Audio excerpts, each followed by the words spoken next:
later makikita natin bakit ganito yung bakit ganito yung ating warm up. Anyway, yung topic po kasi natin this afternoon, nasa yun? Yung topic natin this afternoon ay taking control of your thoughts. Taking control of your thoughts. Minsan dami nating iniisip, so many things.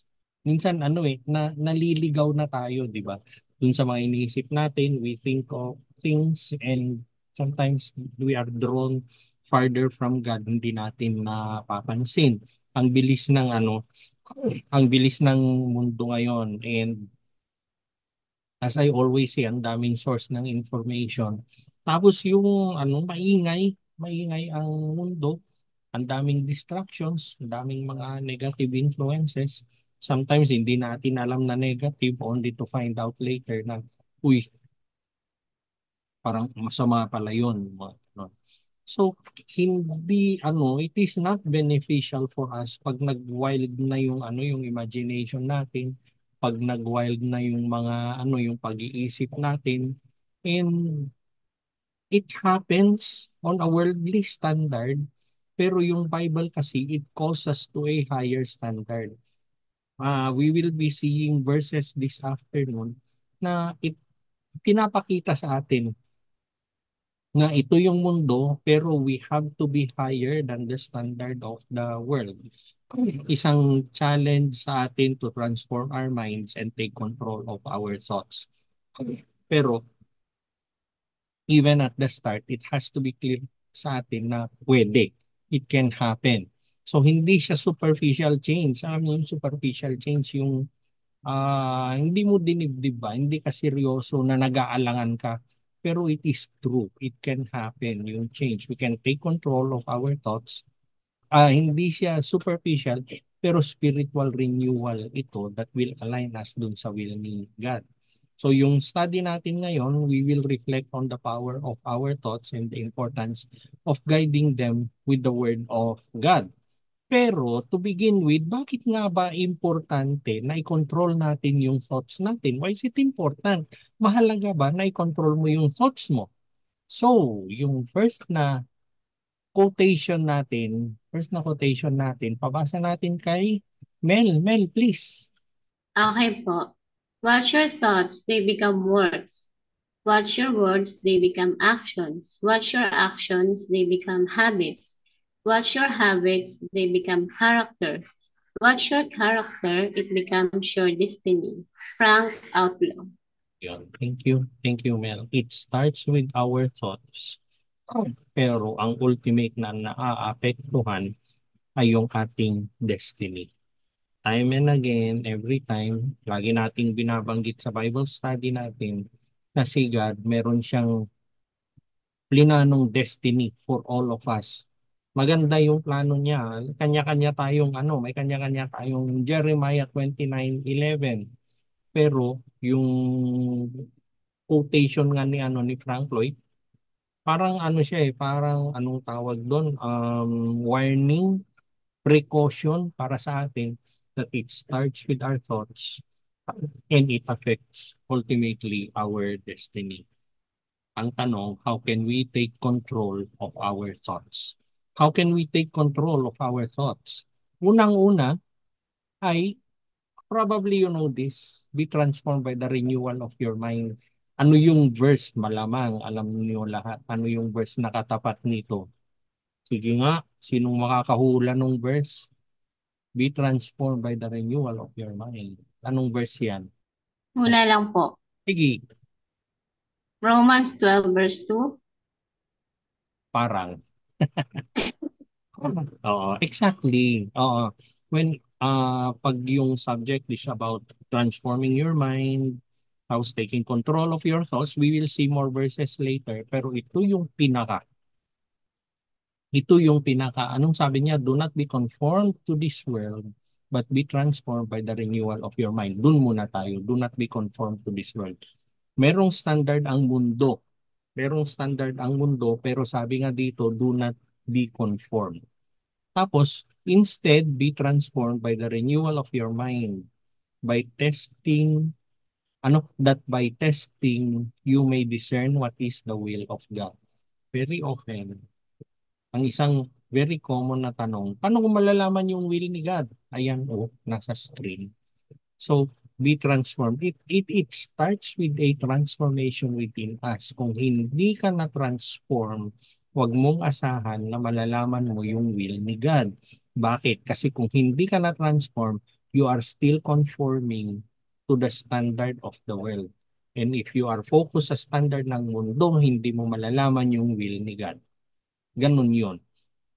Tapos, anong description niya sa will ni God? Good, acceptable, and perfect. Doon sa NIV, good, pleasing, and perfect, sabi niya. Anong ginagawa ni Paul?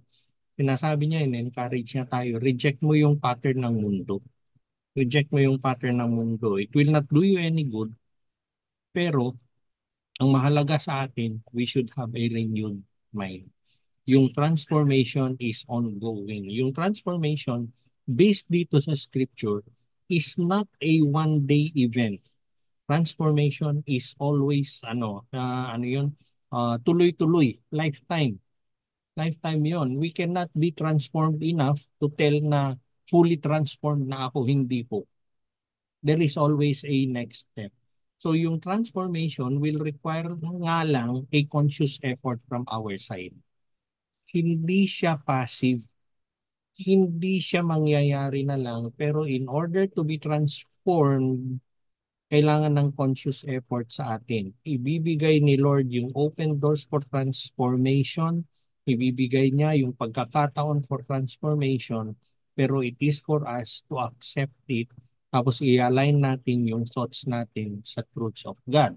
So, given yung scripture natin, syempre yung tanong natin ngayon, paano mangyayari ito? Yung nasa screen, do not conform to the pattern of this world, be transformed by the renewal of your mind. Good to read. Good to read. Why not? Why not? Amen tayo dyan. Pero, pag isasagad mo sa lupa, yung statement na ito, yung nasa screen, ang tanong, paano? How will you do it? Sige, Lord.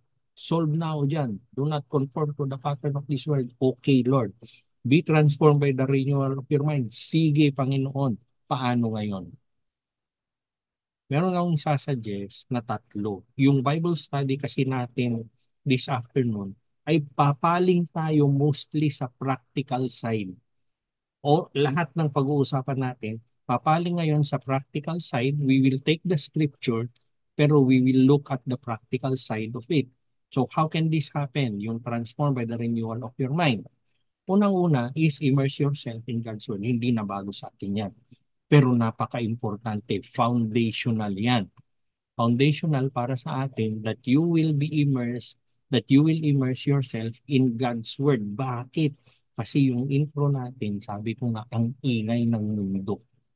Ang ingay ng mundo, ang daming wise people, ang daming intelligent people, ang gagaling nilang magsalita pag pinakinggan mo yung sinasabi ay wala sa Biblia. Anong gagawin natin? Immerse yourself in God's Word. Ano yun? So, deliberately, you will spend time reading and meditating on Scripture every day. Kasi, pag yun yung pinapakinggan mo, it will help renew your mind. Kasi yun yung kinakarga mo sa isip mo.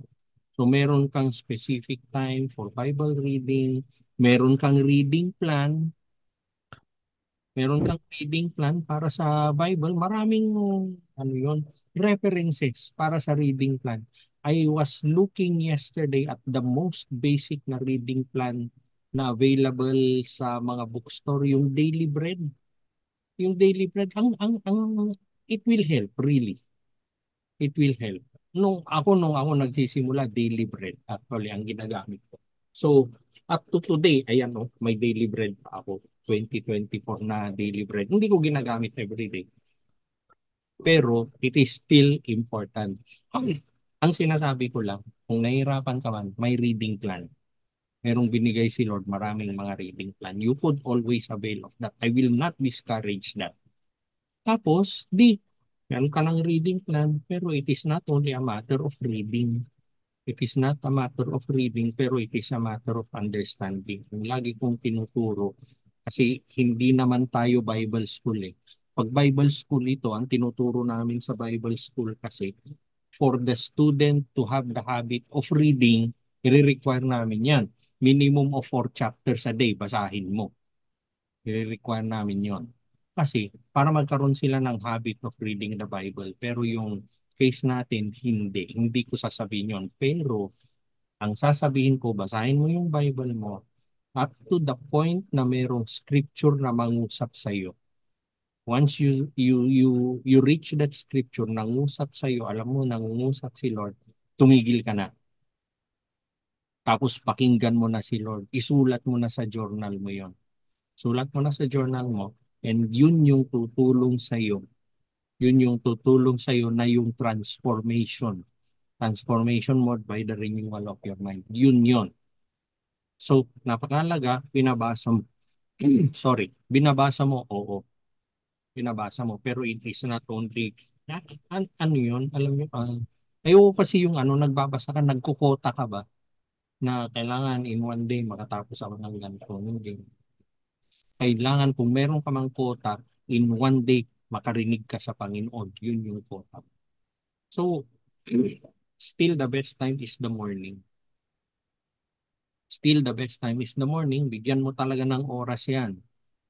Bigyan mo talaga ng oras yan. Hindi yung, ang daming pwedeng dahilan kasi. Ang daming pwedeng dahilan, pero bigyan mo ng oras yan. Tapos meron kang meditation, tapos yun, nahanap mo yung verse that stands out for you. Tapos yung verse na yun, carry it throughout the day. Hindi yung nagrema lang sa'yo during yung quiet time mo, tapos pag pumasok ka na sa trabaho, nakalimutan mo na. Huwag ganon. Huwag ganon. Unang-una, binigay ni Lord sa'yo yung verse na yon for Him to talk to you. And it is for you to listen to Him throughout the day. So you could take note of that verse, you could recite it in your lips yung throughout the day, and pinag-iisipan mo yung meaning and application niya. Immerse yourself in God's Word. Yung second natin is evaluate and adjust your media consumption. Eto na tayo. Maingay ang mundo. Lahat ay pwede. May access sa social media. So, what am I saying? Be aware kung ano yung mga pinapanood mo. Be aware kung ano yung mga binubuksan mo. Be aware kung ilang oras yung binibigay mo dyan. If you are giving social media more time than yung Word of God, then social media ang nagtatransform sa iyo. Yun ang nagtatransform sa iyo. So if you are spending more time on social media or your computer games or anything other than the Word of God, then something is very wrong. Sabihin mo, love mo si God, pero ayaw mo naman pakinggan siya. Sabi natin, love letter niya yung Bible sa atin. Bakit ayaw mong basahin yung love letter niya? Mas gusto mong basahin mas gusto mong basahin kung ano yung nasa social media. Kagabi nung niraran namin tong Bible study, may binigay si JP sa akin na word na doom scroll.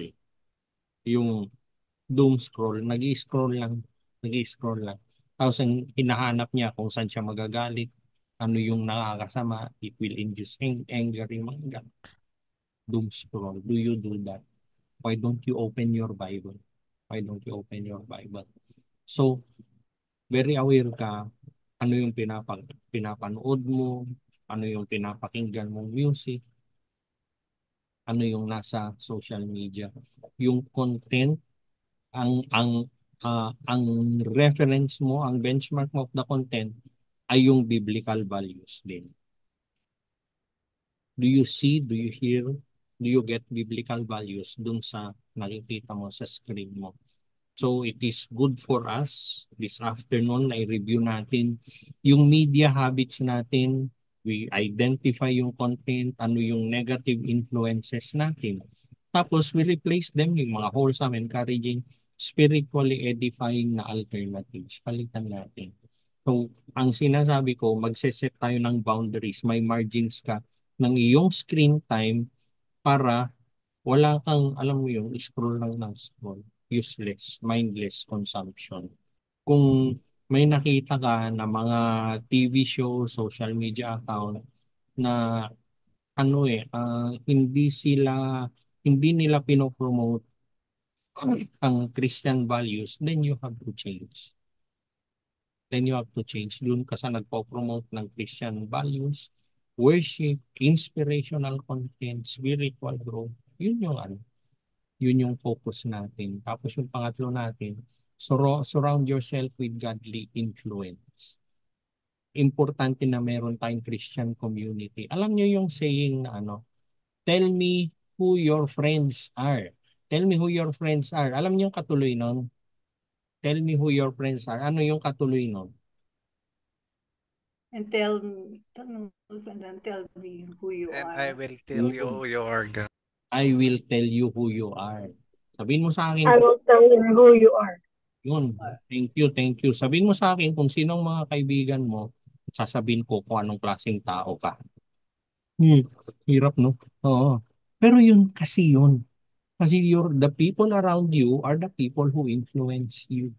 So you build your relationship with fellow believers. Ngayon, ito yung ito yung sobrang maingat ka. Hindi dahil hindi siya Christian or dahil ang dami niyang pagkakamali sa buhay, ay ayaw mo sa kanya. Hindi naman. Hindi naman yon.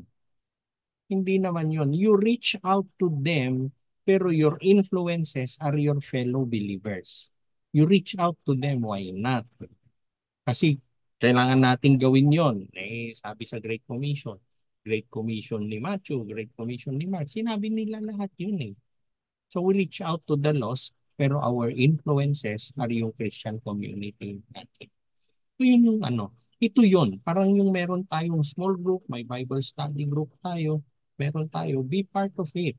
Tapos yung pag-attend natin dito, hindi dahil sa amin, hindi dahil sa pero ito yung it will build your relationship with God as you fellowship with other believers. Bottom line, tungkol sa Panginoon. Kaya nga, how many times sinabi ko na dito, napakaganda yung Bible study natin kasi we are attending hindi dahil sinabi ng church, we are attending because we love God. So mahalaga, weekly meron tayong Bible study, midweek sabi nga natin. Kasi dito we can share yung ating insights, we can pray for one another, we can discuss yung application ng scripture sa buhay natin. Ito yung dito tayo natututo. So yung community natin, ito mag-reinforce yung renewal of our mind. Ito yung magre-reinforce paano kasi merong mutual encouragement, merong accountability. Sa atin. We will see more about accountability later. Sabi ni Pastor Craig Groeschel, nagkakamali ako palagi. Pastor Craig Groeschel, pakibasa po. Somebody please. Your mind will always believe everything you tell it. Feed it faith, feed it truth, feed it with love. Pastor Craig Groeschel, kung ano yung sasabihin mo, ano yung i-feed mo sa mind mo, paniniwalaan niya. So, anong sabi niya? Feed it with faith, with truth, feed it with love.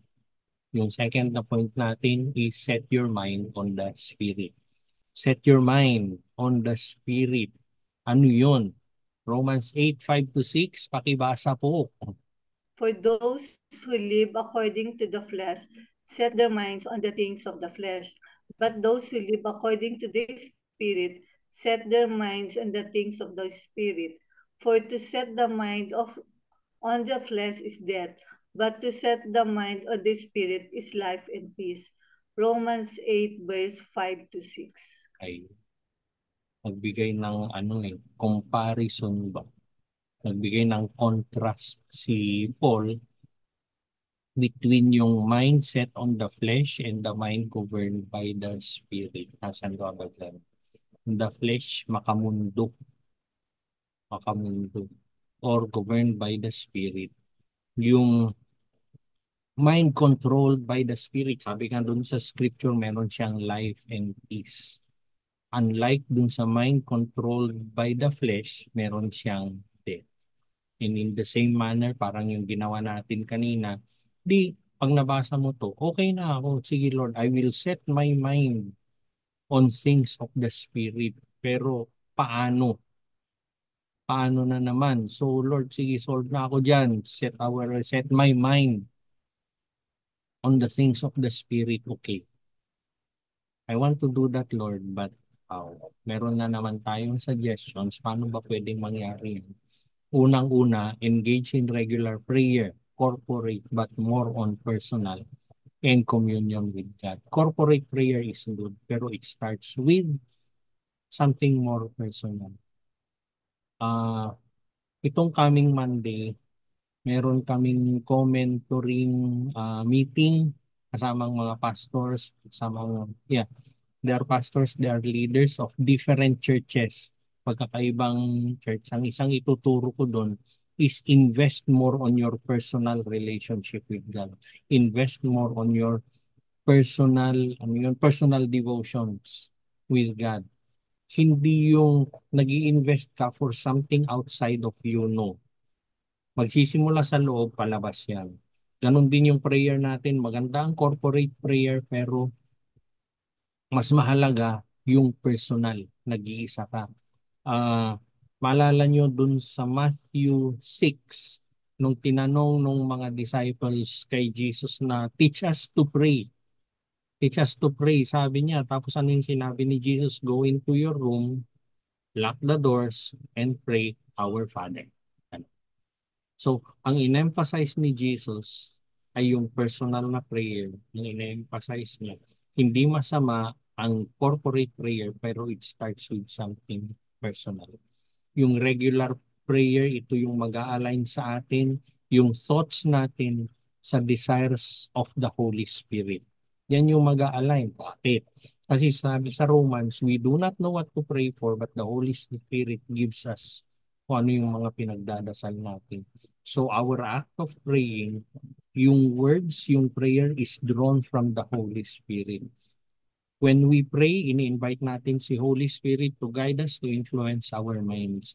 Anong ibig sabihin nun? We have to dedicate times each day for prayer. Hindi pwedeng mawala yan. At Thessalonians, sabi, pray without ceasing. So, ibig sabihin, hindi siya, magbigay ka ng oras, kunwari sa umaga, pag natapos mo yun, throughout the day, hindi na ako magpe-pray. Hindi po. Hindi ganon. So, you have that time in the morning, pero meron ka pa ring moments of silence to listen to the Holy Spirit's guidance. Habang nagtatrabaho ka, as you go through the day, meron kang kailangang desisyon, meron kang kailangan gawin, then you always seek the Holy Spirit. Prayer po yun. Yung prayer sa Holy Spirit, it can fill us, it can guide us throughout the day. So we start our day, meron tayong morning prayer, asking the Holy Spirit na i-lead niya tayo, siyang manguna sa lahat ng gagawin natin, and tulungan niya rin tayo to think on spiritual things. And then, yung dating ng gabi, we end our day in a prayer of reflection. Ang daming pwedeng pasalamatan sa Panginoon. If you only spend time to reflect on your day, salamatan natin si Holy Spirit sa kanyang presence, sa kanyang guidance. Next is cultivate a habit of spiritual mindfulness. Spiritual mindfulness, yung yung nakafocus ka sa Panginoon. So, ano ang meron sa sinasabi nating spiritual mindfulness? Ito yung constantly aware ka sa presence ng Panginoon. Hindi yung present lang siya pag nagba-Bible study ka, hindi. Hindi lang yon. Tapos, aware ka dun sa ginagawa ng Holy Spirit sa buhay mo. Bakit? Kasi ito yung tutulong sa atin to remain spiritually focused. Spiritually focused. Kung spiritually focused ka, always ready ka to receive from God. Yung iba nagtataka bakit wala akong natatanggap mula sa Panginoon. Bakit hindi nangungusap sa akin? Bakit parang ang layo ni Lord sa iyo? Kasi baka hindi ka focus sa Kanya. So throughout the day, meron kang moments na titigil ka. Just to pause. So one sentence prayer will do. Hindi yung maghahanap ka ng luluhod ka or anything, hindi po. Na titigil ka lang, i-acknowledge mo lang yung presence ng Panginoon wherever you are. Tapos you could always reflect doon sa mga actions mo, yung mga binibitawan mong mga salita, and you can always align them with spiritual, biblical values. Tapos meron yung tinatawag na breath prayer. Breath prayer, ibig sabihin, buntong hininga pa lang. Wala kang binibigkas na salita. Prayer na yon sa Panginoon. We can always pray to Him that way. Lord, ang init. Mga ganun. Even without saying a word. Ganun po. So, meron tayong phone, a good thing that we can use our phone for. Meron kang mga reminders. Meron kang mga reminders for times of prayer. Meron po akong ganon. Meron akong ganon sa phone ko, mag-a-alarm yan. Tapos alam ko kung ano yung pagdadasal at that time. Kasi lalabas naman sa screen ng phone yun. Meron tayong mga reminders sa phone natin to always pray. Na yung mga mas maiksing prayer, those things will help a lot. Yung practice na ganon, it will help us have our mind centered on spiritual things. Kasi hindi tayo nagpapa-apekto sa ingay ng mundo. Tapos, immerse yourself in spiritual disciplines. Ito na. Spiritual disciplines, ito na tayo. So, hindi, yung spiritual disciplines, hindi lang yan training na kailangan tapusin. Pero kailangan natin ng activities na ito yung magpo-promote ng spiritual growth natin. Gaya ng papasa ka ng Bible mo, nagdadasal, worship, fasting, sharing the word of God. Ito yung mga tumutulong sa atin to focus on the spirit kasi ito yung gusto mong gawin. Hindi yung kung ano-ano yung nababasa mo sa social media, sa internet, tapos doon ka nagpo-focus. Pero kung nag-focus ka sa word of God, then madali lang sa'yo. Fasting, studying scriptures, and all those things. Tapos yun nga, we have to commit to attending yung midweek na Bible study. It is good to attend Sunday services, pero it is equally good na meron po tayong ganito. Midweek na service, midweek na we engage the Word of God. Mahalaga po yun. In addition to Sunday services. Yung mga fasting, bakit ba may fasting? Hindi naman pagkain lang yan, pero ang mahalaga, you give up something para makapag-focus ka to prayer and seeking God's guidance. Tapos, mahalaga rin, ano pa yung spiritual disciplines na yan? Meron kang i-memorize na verse every week. Memorize one verse a week. You can do that. Gusto ko to, talagang sinama ko ito sa Bible study natin. Any age can do that. Alam niyo bakit? Kasi yung week na wala kami, nasa Baguio kami, nagpag-graduate kami. Yung graduates namin puro seniors. Puro seniors sila. So, nung nakita ko yun, sige, dare you say na matanda ka na hindi ka makamemorize, hindi po. You can do that. You can do that with the help of the Holy Spirit. Tapos ito nga yung last natin, take every thought captive. Scripture natin, 2 Corinthians 10:4-5. Pakibasa po. For the weapons of our warfare are not of the flesh, but have divine power to destroy strongholds. We destroy arguments and every lofty opinion raised against the knowledge of God, and take every thought captive to obey Christ. 2 Corinthians 10:4-5. Thank you, Mel. Sabihan natin, merong spiritual battle that is always happening. And yung brain, yung mind natin, yun yung battleground. Ito yung scripture natin ngayon ay isang isang instruction galing kay Paul that we can take captive every thought and make it obedient to God.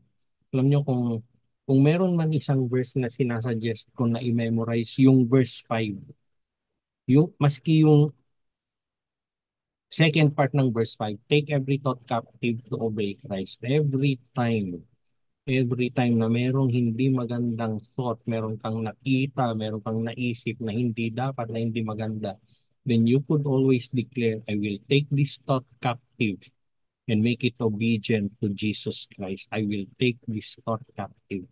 Alam nyo, I'm speaking out of what I have done this morning. Merong pumasok sa isip mo. And dineclare ko lang yung verse. I take this thought captive and make it obedient to Jesus Christ. Dineclare ko lang yun.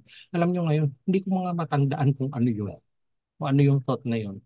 Pero nung naisip ko kaninang umaga, it was bad. It was really bad. Tapos kinuha ko lang, Lord, hindi ito pleasing sa iyo yung naisip kong yun. So I take this thought captive and make it obedient to you. Alam nyo, naglaho yung thought. Na even now, kaninang umaga lang yun, pero ngayon, hindi ko na maalala ano yun. We can always declare. Same manner, how can we take every thought captive to obey Jesus Christ? Ito na naman yung scripture natin. We want to do it. Sige Lord, take every thought captive. How can we do that? In addition, dun sa sinare ko, dineclare ko lang yung verse eh. Dineclare ko lang yung verse. Eh sabi naman sa Bible, the word of God is alive. So buhay na salita yung dineclare ko dun sa kung ano man yung naiisip. I don't want to remember. Yun, I declared the living word of God and it happened. So how can we take every thought captive to obey Christ? Number one, identify and challenge negative and ungodly thoughts. Identify and challenge negative and ungodly thoughts. Merong dalawang bagay dito na kailangan gawin. Una is thought journaling and scriptural reframing. Yun yung terms nun, yun yung technical term niya. Thought journaling and scriptural reframing. Anong ibig sabihin nun? So, aware ka kung ano yung tumatakbo, yung thoughts mo. You could write them down. Tapos yung mga negative, anything that is contrary to the word of God, isulat mo kung ano yung thought. Tapos tapatan mo yon ng scripture which will prove the thought wrong. Ganun yon. Ganun yon. Mamaya may example ako. So, meron kang negative thought, nakasulat yan, journaling, pero tinapatan mo siya ng scripture which will make the negative thought unreal, hindi siya totoo. So yun yung ginawa mo na scriptural reframing. Yun yung term doon. So how do you do that? Alam nyo, madali lang. Madali lang. Yung mga scriptural reframing natin, pwede nating i-google yun. Meron yun, bibigyan ka ng scripture. Isa nga lang sasabihin mo, ang daming scripture yung ibibigay niya, then it's for you to choose. Pero ang mahalaga lang doon, nag-journal ka, nag-scriptural reframing ka. Kasi it will prove the negative thought to be wrong.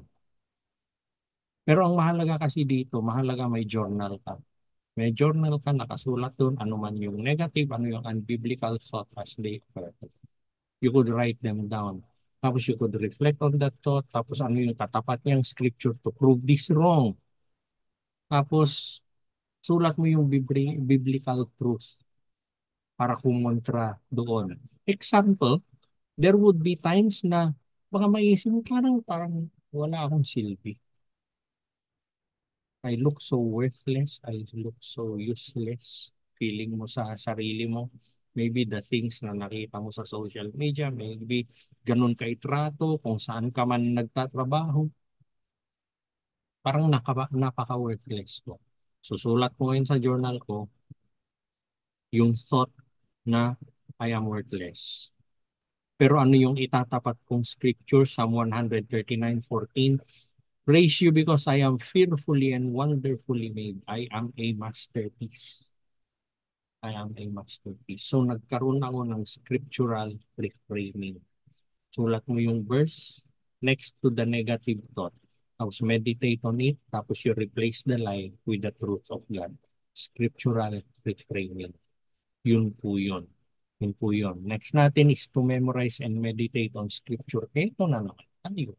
Memorize and meditate on scripture. Bakit? Why do we have to do that? Kasi ito yung pupuno sa atin ng truth, God's truth. It makes it easier for us to counter yung mga negative thoughts. Mahirap naman pag nandyan na si negative thought, wala ka man lang maisip na scripture. Mahirap po yun. Mahalaga meron kang maisip na scripture. Tapos when you speak scripture dun sa negative thought mo, you are aligning yourself dun sa mind of Jesus Christ. Kasi word niya yung ginagamit mo. So, kailangan ano naman kasi ito, yung scripture nga na the word of God is alive, sabi nga sa Bible. So, kung ano man yung sitwasyon mo, kung ano yung sitwasyon mo, you can be very sure na yung ibibigay ni Lord sa iyo na scripture ay tugma dun sa situation mo. So, ibibigay niya yon, it is easier to memorize that. You spend time each day memorizing. Alam nyo, ang isang ginagawa ko. Alam ko kung ano yung password ng computer ko. Pero before I press enter dun sa password para magbukas na si computer, binabalikan ko yung scripture na minimemorize. Kung hindi ko siya mabuo, hindi ko rin pipindutin si Ed. Ano yan para-paraan lang naman. Para lagi kong balikan yung scripture. Tapos pwede tayong mag-meditate dun sa verse. We could understand, ponder on the meaning of the verse at ano yung application sa atin. Sabi ko nga kanina, yung 2 Corinthians 10:5, maski yung later part niya, later half niya, pwede nating i-memorize yun. You could always declare it to your negative thoughts. Throughout the day, recite mo kung ano yung minememorize mo na verse. You can reflect dun sa implications niya. Pwede mong hingin kay Holy Spirit na, Lord, paano ko ba i-apply ito sa buhay ko? Sasagot at sasagot si Lord. Sasagot at sasagot siya. Or, yun nga, pag dumating ang negative thoughts, pwede mong kapatan ng scripture. Tapos, ito yung sinasabi ko kanina. Develop an accountability partnership. Mahalaga na meron kang accountability partner. Ano ang accountability partner? Somebody na bibigyan mo siya ng permit to ask even personal things sa iyo and you will not be offended. Ito yung may nangungumusta sa iyo. Ito yung kaibigan mo na pinagkakatiwalaan mo or mentor mo. And you can always stay accountable sa kanya. So, you could also include sa discussions nyo kung ano yung mga naging thoughts mo. You can receive encouragement, you can receive correction, tatanggapin mo yon. Kasi yung accountability partner mo is somebody na binigyan mo ng permit that you could correct me, I will not be offended. You could tell me I am wrong, you could tell me what to do. Pakikinggan mo siya. What can you do? Choose someone whom you can trust. Maybe somebody spiritually mature than you are. Makakatulong po yun. Tapos meron kayong regular meetings. Hindi yung tsamba lang. Pag may time lang, hindi. Hindi.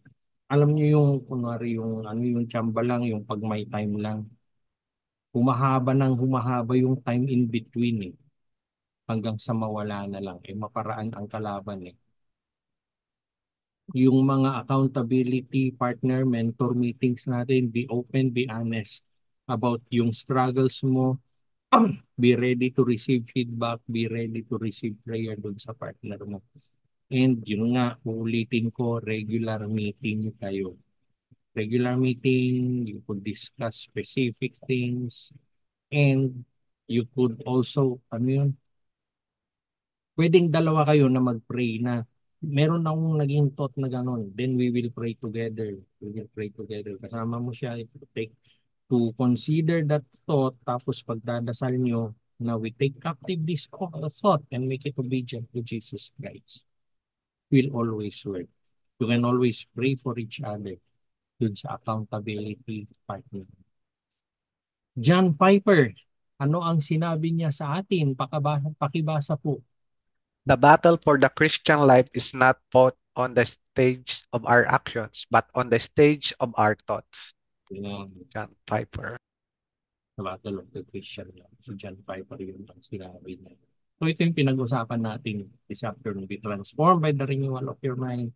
Set your mind on the Spirit. Take every thought captive. Simple lang yung ating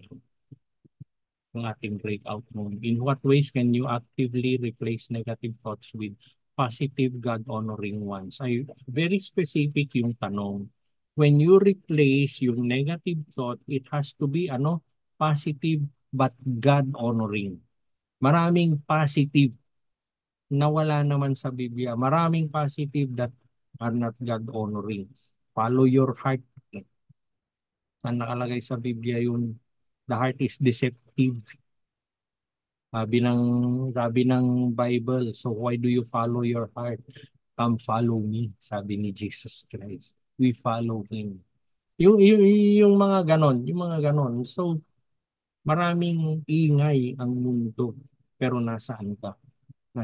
So, paano mo, actively replace, actively continuous, ano yung suggestion mo, paano mo gawin throughout the day? How can you actively replace negative thoughts with positive? God-honoring. Very important si God-honoring. So, yun po yung pag-usapan natin. Then tutuloy natin mamaya. Stop share ko na. Ruben, thank you. Yon, sige po. Time to hear from you. Kayo naman ang magkukwento. Opo. Start natin sa room 1, si Aji at si Mel.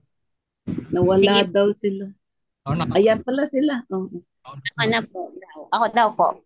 Oo, si Mel. Yay! daw? Nautukan? Oo, para maano siya, para Para masanay na ako. Oo, go Mel. So, God bless you. Okay, yung kaninang Aji po, meron siyang 2 life principle. First, life is hard, but God is good. Second, life is unfair. Minsan po, syempre kagaya natin, simpleng mamamayan, but God is in control. Tapos, meron din po siyang 2 guiding principle. First, never expect. So parang ko din to life lesson ko din to, never expect. Lalo, sabi po nila lalo na yung mga mahal mo sa buhay. So, never expect. Pangalawa, always be grateful and thankful. Appreciate everything. So, kahit maliit na bagay, dapat lagi daw po natin na-appreciate. Tapos, yung natutunan po niya sa Bible study, yung accountability partner. So, wala din daw po siya. Ako din. So, ipag-pray daw po niya. Bigay sa kanyang spirit. Tama po ba ni ng Aji? May kulang po ba? Very good, very good. Hindi, very, very good. So, yung sa akin naman, Notes, ha? kasi naisulat ko Naisulat ko this. Lahat, no? Opo. Oh, very good. Thank you, Mel. Sige, ikaw naman. Opo. Sa first question, in what ways? So, bukod po din sa natutunan ko ngayon na sinabi ni Ninong Alex, dati, kapag nakakaisip ako ng, syempre, negative, di maganda, or kung masama yung loob mo, nag-pray ako na bigyan ako ni God ng tamang desisyon. Kasi, syempre, pag galit tayo, mali yung desisyon madalas na nagagawa natin pag yung high emotion tayo. Right. So, ayun po, ginaguide po ako ni God. Tapos, madalas, pagising ko, nai-peace na ako. So, yun yung pinag-pray ko na bigyan ako ng peace that transcends all understanding. Amen. Tapos, which part, yung natutunan ko po, bukod dun sa accountability din, is yung, actually, naisip ko natin po yun, yung mag-memorize ka ng verse sa isang one verse in a week. Pero hindi ko po siya naiituloy-tuloy. So, parang Monday, Tuesday, tapos nakalimutan ko na siya susunod na araw. So, hindi ko po siya talaga na-apply. Yun. Sana po this time magawa ko na ulit. Magawa ko na siya ng totoo. Amen. At ano pa ba yun? Ayun, yung transform po, yung sa Romans 12 verse 2 na, ano yung, but be transformed by the renewing of your mind. So, kailangan po, sabi niyo ni Nung Alex na kailangan na transform ka na talaga so that you may be able to test and approve God's will. Yun. So, yun po yung sa amin. Thank you po. Okay, thank you, thank you. Room 1. Room 2 naman. Alex, dagdag lang ako, Ay, sige, natutunan sige. ko yung to read 4 chapters a day. Mhm. Umpisahan ko yun. Parang yung sa mga pastor. Umpisahan ko yun, to read 4 chapters a day. Hopefully, the Lord will sustain me. Yan, isa rin sa natutunan ko. Okay. Sige, thank you, thank you. Room 2 naman, si Lay, Rocky, and Tayet. Lay, gusto mo mag-share? Ikaw na lang. Anong bakit? Ikaw na naman. Ako na naman. Si Rocky Pastor nag-drive. Driving si Rocky, hindi pwede. Opo. Ikaw Si naman. Lay, ikaw naman. Kami na lang kung ayaw nyo. Hindi, Sige, sige ako na Anyway. Sige na. Oo nga. Oo, yung inano natin kanina, yung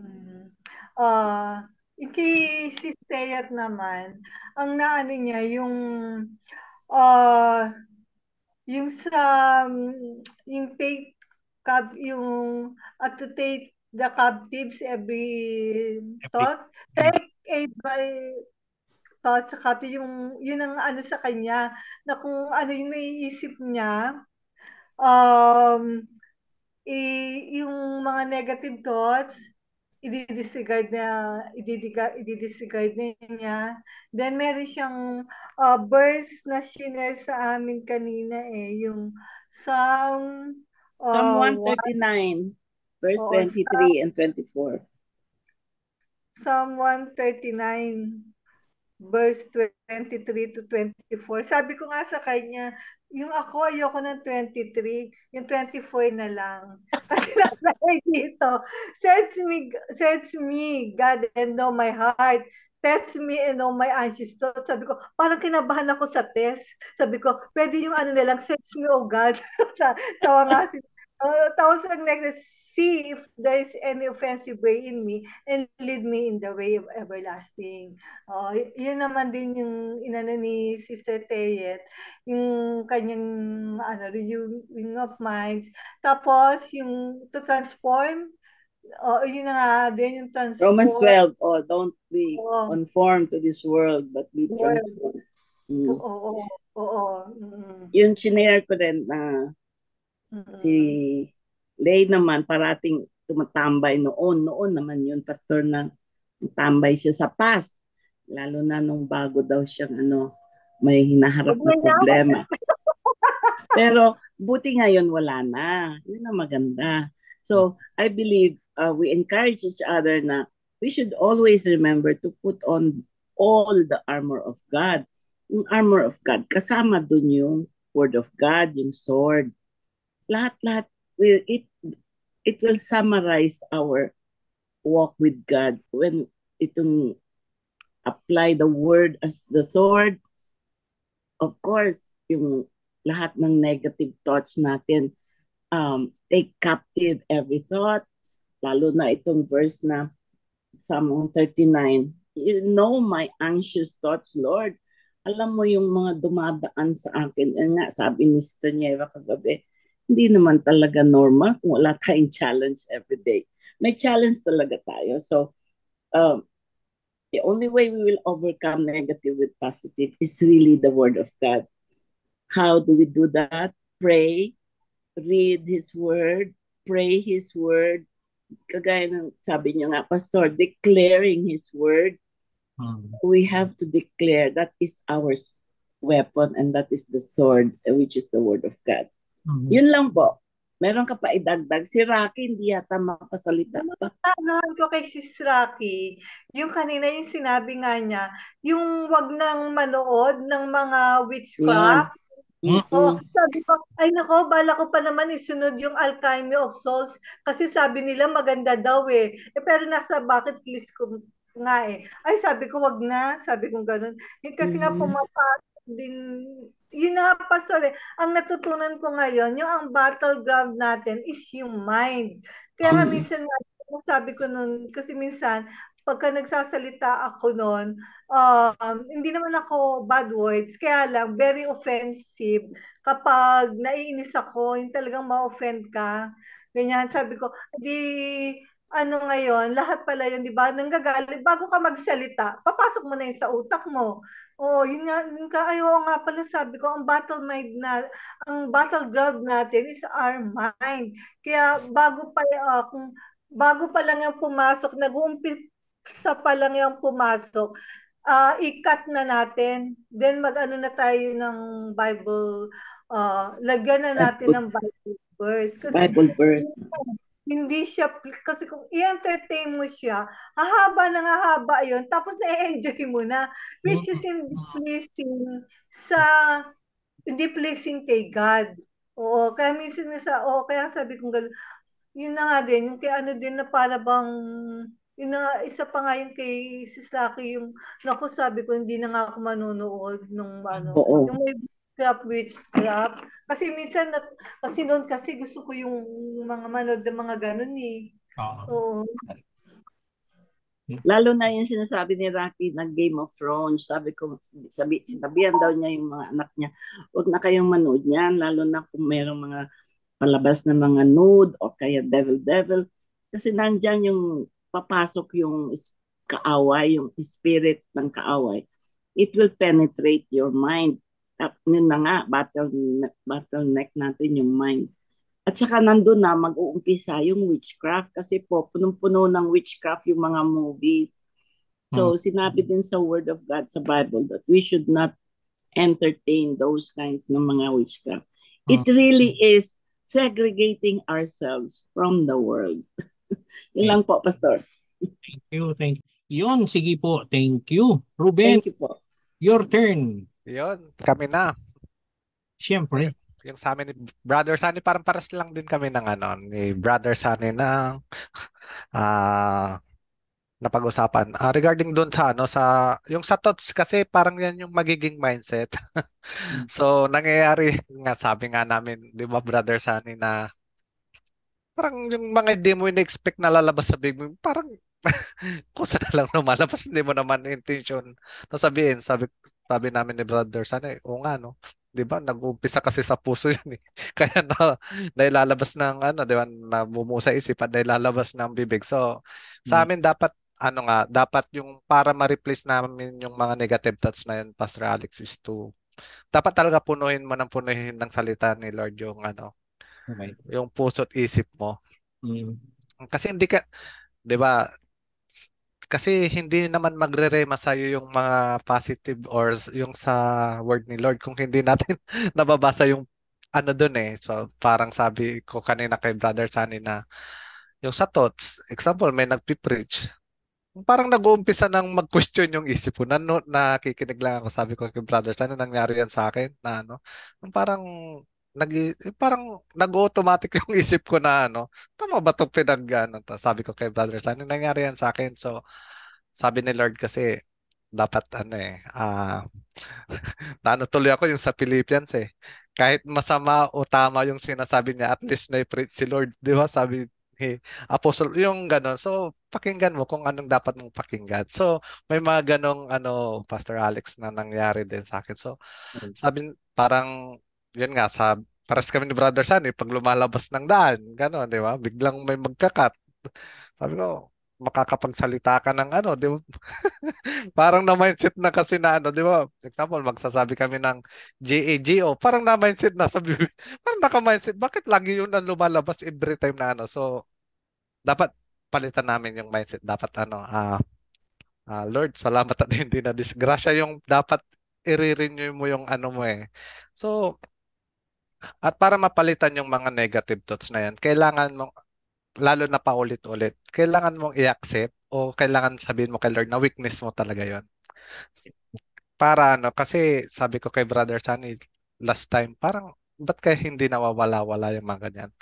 Hindi kaya dahil din sa pride, gano'n, di ba? Yun yung maglalaban-laban sa mo.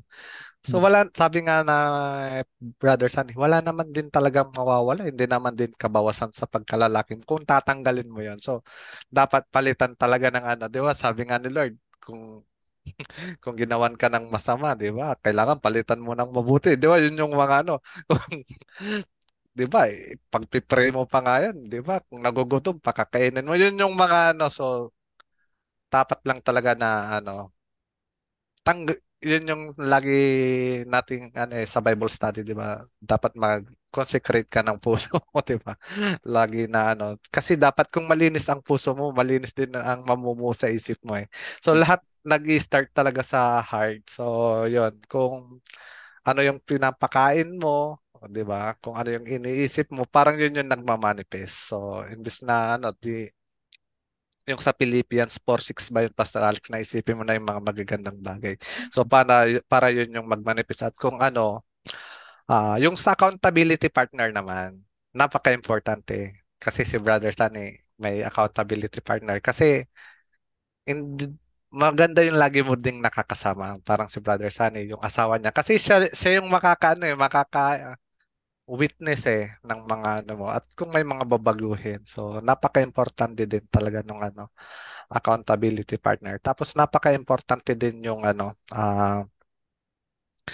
sa Bible study na pwede kang mag-confess sa mga ano mo. Kasi nakukuha din yan sa ano yung napaka-importante din yung ano sa renew your mind, ganun. Kasi kung dati hindi ka mapagpatawad, 'di ba? Kailangan i-renew mo yung or your spirit na dapat maging mapagpatawad ka. Kasi minsan diyan din nagkukos ng ano yung hindi makamove on. Lagi ka nagdo-dwell sa past. So, yun yung maganda. 'Di ba sabi naman ni, I believe Isaiah yung verse na yun na dapat di ka na lang mag-dwell sa past. Ganon. So, para ano, palitan mo na yung mga negative thoughts kasi wala namang imposible kasi sabi nga ni Sister Yet kanina yung armor of God, 'di ba? So, napaka-importante din talaga kasi yung light dapat talaga makita. So, minsan yung sa akin din, ganun. Sabi ko kay Brother Sunny, minsan, ah, pag may sinet tayong standard, ganun. Minsan talaga, pag may pagkakasala o pagkakamali yung isa, parang nadja-judge na agad, ganun. So, naka-mindset kasi yan or naka-ano sa thoughts mo. Pero kung papalitan mo yan ng ano, yung parang, sige, pagpapasensyan mo, hanggang sa matuto, parang ano, Pastor Alex yung sa ano, sa negative thoughts. Hindi naman agad-agad naman din talaga yung example o may mga ano, hindi naman din talaga agad-agad mawawala. So, wag mag-give up. So, pray ka lang na ano. Minsan kasi nasisi pa sila. Sabi niyo, Lord, pag nandito ako, parang hindi na ako magkakaroon ng tribulation. Di ba yung mga ganon? Minsan kasi tayo rin gumagawa ng sarili. Parang sabi ni Brother Sanik, pag inisip mong gumawa ng masama ngayon at nauli ka, yun yung ano, yun yung output. Pero pag ginawa mong ano, di ba, lagi mo inisip mabuti, yun yung talaga magmamanifest din. So, yun talaga ang actually, yun talagang isa sa problem din kahit hindi naman, isa talaga sa pinaka-problem na malalampasan mo lang kung talagang yung faith mo is babaguhin ka ni Lord. Wala naman imposible kay Lord sa mga ganun eh. Tapos makukuha sa mga prayers, ganun, pagbabasa. Ang ginagawa ko pag sa negative thoughts, Pastor Alex, parang may ikakabisaduhin akong verse para kung itatali ko sa lig ko na pag ito nangyari sa akin, ito yung verse na itatapat ko. Ganun na lang. Ah parang may paninindigan ka. Kung paninindigan mo ba yung pinaniniwalaan mo o paninindigan mo na lang itong pananampalataya mo. So, yung ganun, Pastor Alex. So, wala namang agrabyado kay Lord eh, di ba? So, yun. Brother Sunny, baka may dagdag ka pa, Brother Sunny. Oo, yung ano, ang ganda na natutunan natin dahil kasi, di ba, nag-umpisa lang sa thoughts eh. Tapos yun yung magli-lead ng destiny mo. Oo nga. Oo. Talagang yung dapat ang babantayan. Then, pinag-usapan din namin kanina ni Brother Ruben regarding what happened. Siguro, alam mo yung nangyari din sa yung road rage sa Ay, may Ayala, di ba? Siguro, inisip lang ng tao na yun na, mamaya, nagkagit-gitan sila, mamaya, iyari ka sa akin. Parang, inisip niya yun. Tapos, nangyari? Naka, na, na, nagkaroon siya ng kasalanan. that will lead him to sa prison. So yun yung sa kanya, inisip niya lang. Siguro inisip to, mamaya to. Pero kung merong something, kung puno ng salita ng Panginoon yung, sabi mo nga, dapat meron tayong pinangawak ang Bible verse para doon sa situation na yun, sa tugma-tugma, akmang-akma. Siguro pag meron tayong ganon, yung negative thoughts, bigla na magiging positive thoughts. Okay. Ito sinabi ni Lord, sige, okay. Sige, sabi ko minsan, siguro natural, tao lang tayo, lalo pag lalaki. Minsan yung natin, tendency natin na parang nakalalaki to Pero kung may someone with you na merong magpapaalala sa'yo, yun, it's good. Sana, kung sabi ko, halimbawa, nangyari sa akin yun, tapos hindi ko kasama misis ko sa biyahe, ako, wala mag-remind sa akin. At kung wala man yung misis ko para mag-remind sa akin, at least yung Word of God, siya yung mag-remind sa akin, yung Holy Spirit. Kaya napaka-importante talaga ang makasama natin sa mga ganyang bagay. Yung natin, yung set your mind natin on the Spirit, on the Holy Spirit. So sabi ko, namin kaya ni Brother Ben. Tayo, di ba? Madalas tayo pag nagpe-pray na hindi natin na isasama si Holy Spirit When we pray to the Father and then at the Son. Pero si Holy Spirit wala Hindi natin siya nakakasama madalas. Kaya nung naka-attend ako ng seminar din na napag-aralan about the Holy Spirit. Oo nga guilty ako doon kasi when I pray, Almighty Father, Heavenly Father, and then in Jesus name. Pero doon sa prayer ko sa gitna, wala. Hindi ko nabanggit siya. Hindi ko nabanggit yung Holy Spirit. So, thank you for reminding us of Pastor Alex. Ang ganda ng ating Bible study. Amen. Thank you. Alam mo yung nag-road rage, wala siyang criminal record ever. Yeah. Tapos bigla siyang ganon. Yung sabi mo nga bro, even if from the start, naisip na niya na palalagpasin na lang pero hindi niya ginawa. We have the choice. Definitely we have the choice. Anyway, buti na may Holy Spirit tayo. Kaya paalala lang sa atin lahat. Kasama natin si Holy Spirit. Huwag natin siyang kakalimutan. Ayun. Alam niyo yung quote kanina, yung it will determine your destiny. What's your thoughts? Naisip ko talaga yung yun nga, yung namaril dun sa Makati, yung nag-road rage. Oo. Ayan, na yung destiny niya ngayon? Yung destiny na hinanda ni Lord para sa kanya, nawala na. If from the start sana, yung thoughts pa lang niya na naayos niya, hindi nangyari. At saka, Pastor, maganda rin yung fruit of the Spirit na in-emphasize self-control. Right. Oo. Meron tayong self-control. Ayun. So mahalaga yung we take control of our thoughts. Nakita natin sa Bible study natin. Very crucial siya para sa ating victorious Christian life. Very crucial siya. Yung sabi ko nga kanina, yung Jeremiah 29:11 natin. Yung plinano ni God na destiny para sa atin. Amen. Yung sinabi ni Sister Nieva kagabi na it is a daily challenge. It is a daily challenge pero kailangan natin si Holy Spirit. We will not face it alone. Sabi nga ni Jesus, yung John 14:15-16, yung inaral natin. Kaya niya binigay si Holy Spirit for these things. We can renew our minds. With the help of the Holy Spirit, we can renew our minds. We can set our thoughts on the Spirit and we can take every thought captive to obey Jesus Christ. Pag ginawa kasi natin yon, we will experience yung fullness of life. Yung peace na meron sa Panginoon. Ang gulo ng mundo, ang ingay ng mundo. Pero we can still have peace when we take hold of our thoughts. Tignan nyo buksan nyo yung any social media, any advertisement. They intend to affect our thoughts. Every advertisement will tell us that we need something. Kailangan mo ng ganitong shampoo, ng ganitong gatas, ng ganitong inumin. I-influence niya yan And on the same manner, on the same thought, yung mga negative naman, ganun din yung ginagawa. So, kailangan handang-handa tayo. Kailangan handang-handa tayo. Kailangan alam natin that those things come. So we would be more on the offensive kaysa naman yung hinihintay mo na maging defensive ka na. Parating pa lang, alam mo na negative na yon. What can we do? Philippians 4 verse 8 will tell us, Sister Thea, pakibasa po. Finally, brothers, whatever is true, whatever is honorable, whatever is just, whatever is pure, whatever is lovely, whatever is commendable, if there's any excellence, if there's any worthy of praise, anything worthy of praise, think about these things. Thank you, Lord. Thank you, Pastor. Alam niyo yung Romans 12, be transformed by the renewing of your mind. Ni-renew ko, sige, ano ang iisipin ko? Yung scripture na think of things that are of above and not of the earth, not of the flesh. Sinabi niya good to hear, we have the desire to do it, pero ang kinaganda ng Philippians 4:8, kumbaga he made it very specific.